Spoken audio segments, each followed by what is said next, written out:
أشهد أن عليا رضي الله. أشهد أن عليا.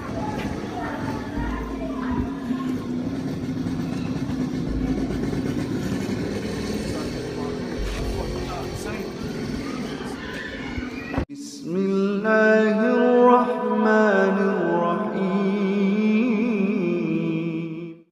Bismillahirrahmanirrahim. Assalamualaikum warahmatullahi wabarakatuh. Alhamdulillah wassalatu wassalamu ala Rasulillah. Allahumma sholli ala Muhammad wa ala alihi Muhammad. Alhamdulillah kita bertemu kembali di channel Cahaya Hidayah.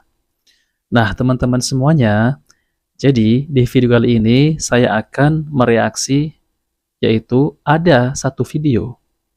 Video ini sudah lama sih, akan tetapi saya menemukan satu video ini, yaitu ketika ada oknum, yaitu anggota Banser, telah mengawal ulamanya Syiah.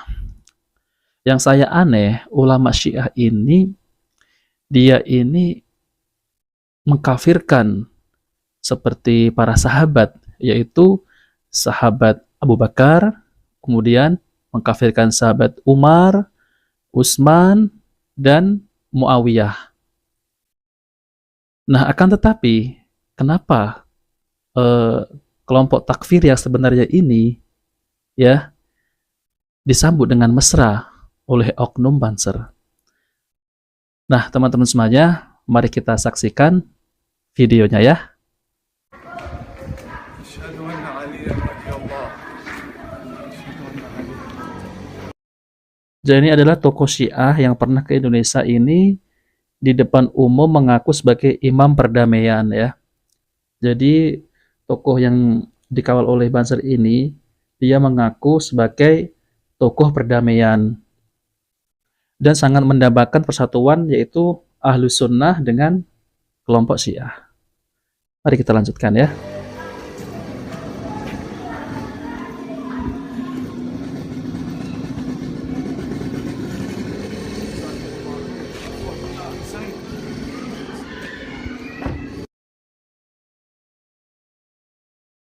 Nah, jadi di sini dia berkunjung ke Masjid Sunni ya untuk mempererat tali silaturahmi ya. Jadi ulamanya Syiah ini berkunjung di Masjid Sunni, dia konon dia itu menyambung silaturahmi dengan kelompok Ahlus Sunnah wal Jamaah. Jadi di sini namanya Imam Tauhidi. Mari kita lanjutkan.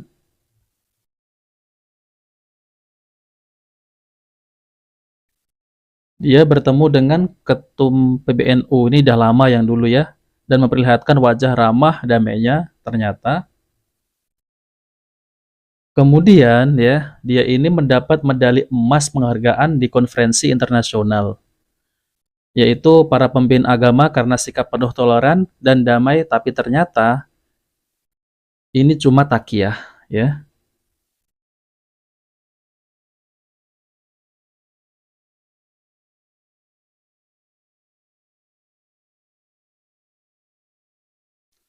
Ternyata semua itu hanya dusta takiyah ala Syiah. لعن على عدوك يا علي فاطمة أما اليوم أمك يوم سبك يوم عايشة لعن على عدوك يا علي فاطمة أما اليوم أمك. Many of us today believe that Muawiyah is the son of Abu Banyak dari kita berpikir Muawiyah adalah putranya Abu Sufyan. Sufyan, and this is not a fact. This is not a historical fact. And the second was because there is something between Muawiyah and Umar, and later on we find that they inherit each other. Therefore, when you take a look at Nahj al-Balagh and the writings of Al-Allam al-Hilli and who they refer to, you find that no one that can oppose Ahlul Bayt, number one, number two, number three, Muawiyah, Yazid, all of them, except that they are of haram birth. Subhanallah ya. Jadi mereka mengatakan bahwa Abu Bakar, kemudian Umar, Utsman, dan kemudian Muawiyah, kemudian Ibunda Aisyah juga ya. Jadi mereka semua dilahirkan secara haram. Subhanallah, astagfirullah. Yang saya heran kenapa ulama Syiah ini ya disambut mesra dengan oknum Banser. Itu yang saya heran ya teman-teman. Padahal inilah sesungguhnya mereka adalah kelompok takfiri ya. Jelas-jelas kelompok takfiri. Fatima had many enemies. Who was the main enemy of Fatima? Umar, who killed Fatima. Oh.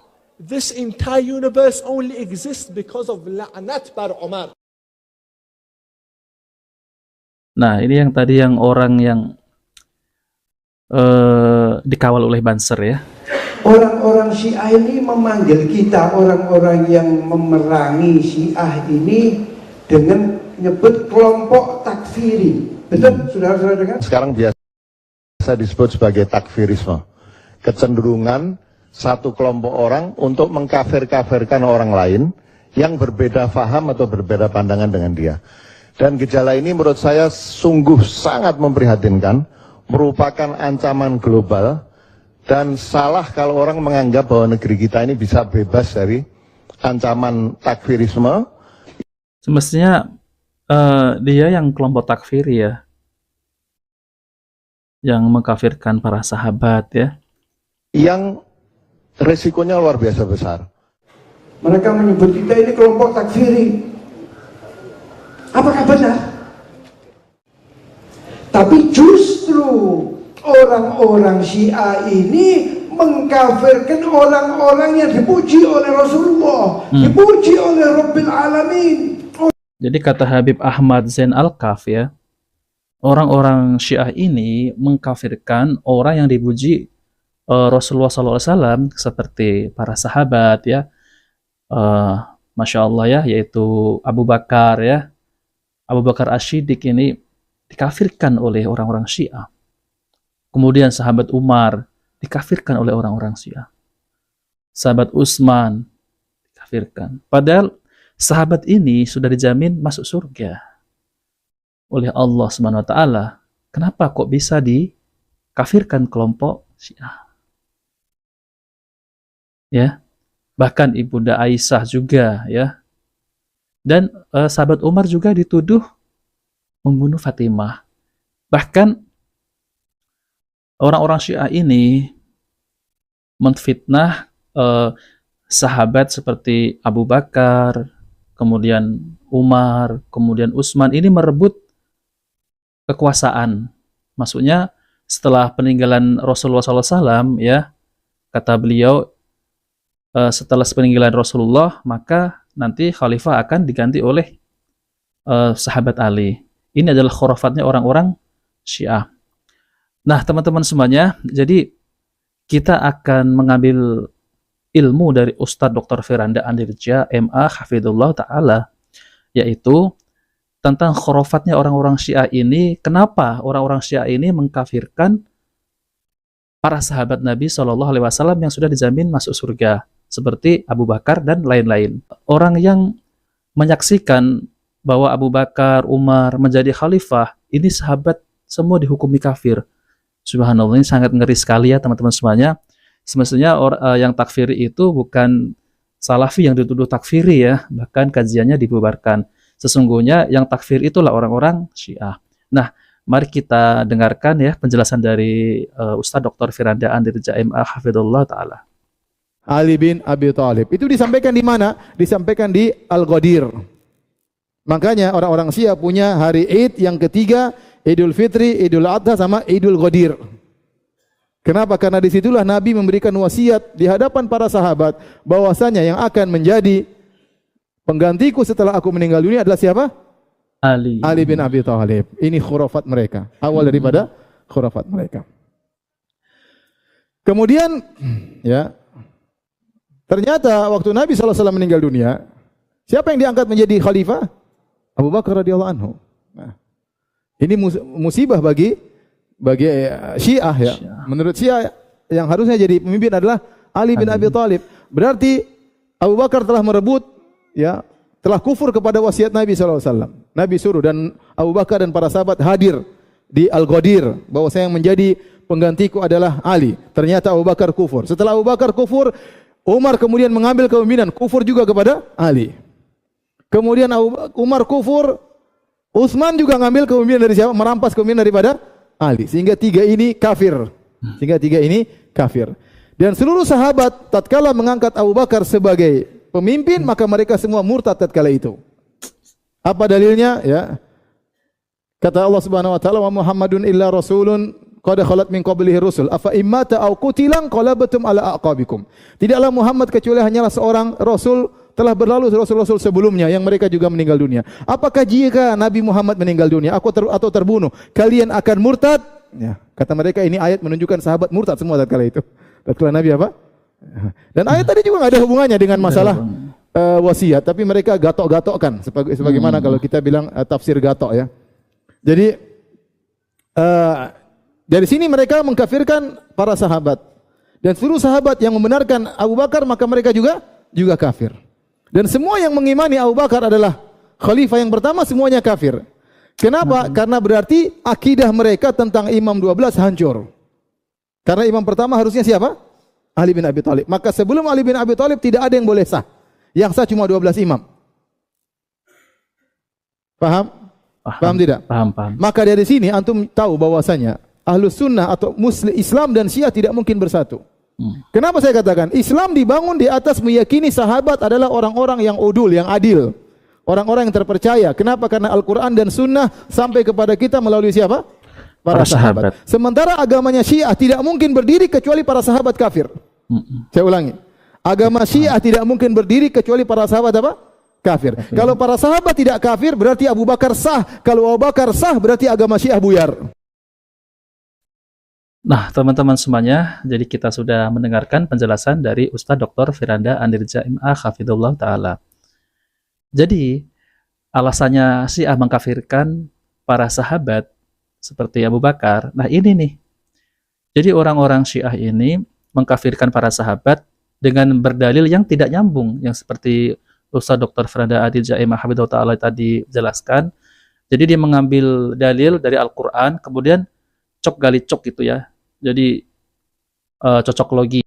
Jadi ayat itu menjelaskan ya, digabung-gabungkan ya, dicocok-cocokkan untuk mengkafirkan para sahabat Nabi SAW. Karena keyakinan orang Syiah ini setelah sepeninggalan Nabi SAW yang menjadi khalifah itu sahabat Ali. Ini keyakinan orang-orang Syiah ya, harus Ahlul Bait ya.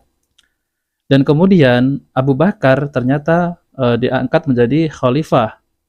Kemudian orang-orang para sahabat menyaksikannya dan mentaatinya. Kemudian orang-orang Syiah ini menyebut bahwa orang-orang yang mempercayai bahwa mentaati bahwa Abu Bakar sebagai khalifah, maka ini adalah kafir. Jadi semua para sahabat Nabi yang mempercayai dan mentaati Abu Bakar menjadi khalifah, semua kafir. Ini adalah hal yang mengerikan ya. Dan sesungguhnya, semestinya yang takfir itu adalah orang-orang Syiah. Jadi tidak ada Salafi yang suka mengkafir-kafirkan, ini tidak pernah ada dalam kajian Salafi.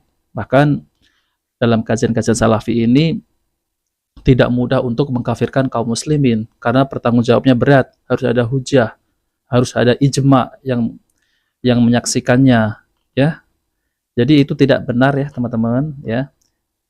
Jadi yang saya anehnya, kenapa orang-orang Syiah ini yang seperti tadi itu sampai dikawal oleh Banser ya, kemudian bertemu dengan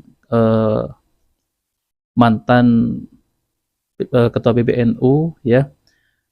Nah itu yang saya heran, kenapa sampai diterima dengan mesra gitu ya, padahal sesungguhnya orang-orang Syiah ini sedang bertakyah. Padahal di belakangnya mengkafir-kafirkan Ahli Sunnah wal Jamaah. Jadi Syiah ini bukan bagian dari Islam, maka agama Syiah dengan Islam ini tidak akan bersatu. Nah oke teman-teman semuanya, jadi sudah jelas ya penjelasan dari Ustaz Dr. Firanda Anirja, yaitu terkait tentang kenapa Syiah ini sangat membenci banget sama para sahabat Nabi SAW yang dijamin masuk surga. Yang Allah puji langsung ya. Oke teman-teman semuanya, jika video ini bermanfaat, jangan lupa like dan subscribe di channel Cahaya Hidayah. Wabillahi taufiq wal hidayah. Wassalamualaikum warahmatullahi wabarakatuh.